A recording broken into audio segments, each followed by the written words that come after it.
জ্ঞান আমাদের সুখবির চিন্তার বোধ অনুভব করতে শক্তি দেবে, কিন্তু শুধুমাত্র ভালো চরিত্র আমাদের সম্মান দিতে পারে। আর আমাদের চরিত্র শুরু হয় হৃদয় থেকে, যার সৃষ্টিকর্তা স্বয়ং ঈশ্বর। যারা পৃথিবীতে বসবাস করে তাদের তিনি নিজের বাসস্থান থেকে লক্ষ্য করেন। তিনি তাদের হৃদয় তৈরি করেছেন, তাই তারা যা কিছু করে তিনি সব বুঝতে পারেন। ঈশ্বর প্রত্যেকটি লোকের মন সৃষ্টি করেছেন। প্রত্যেকটি লোক কী ভাবছে ঈশ্বর তাও জানেন। তিনি দান করেন তাদের চিন্তা শক্তি, লক্ষ্য করেন তাদের সকল কার্যকলাপ।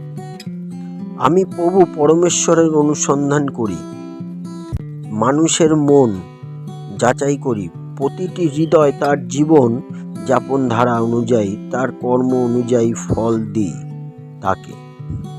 অন্তর্যামী ঈশ্বর জানেন আত্মা কি চান, কারণ তিনি ঈশ্বরের ইচ্ছা অনুযায়ী ঈশ্বরের প্রজাতিবৃন্দের পক্ষে আবেদন করেন। সব কিছুর সৃজনকর্তা রচনাকারী ঈশ্বর আমাদের জীবনে আসার জন্যে আপনাকে অশেষ ধন্যবাদ।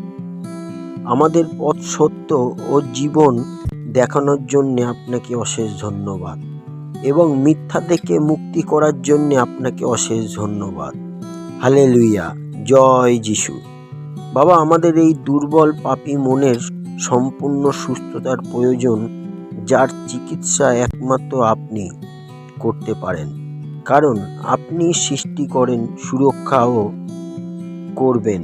আমরা বিশ্বাস করি। হালেলুয়া। বাবা ঈশ্বর, আমাদের এই অনুরোধ গ্রহণ করার জন্যে আগাম ধন্যবাদ জানাই। জয় যিশুর জয় হোক। আমেন।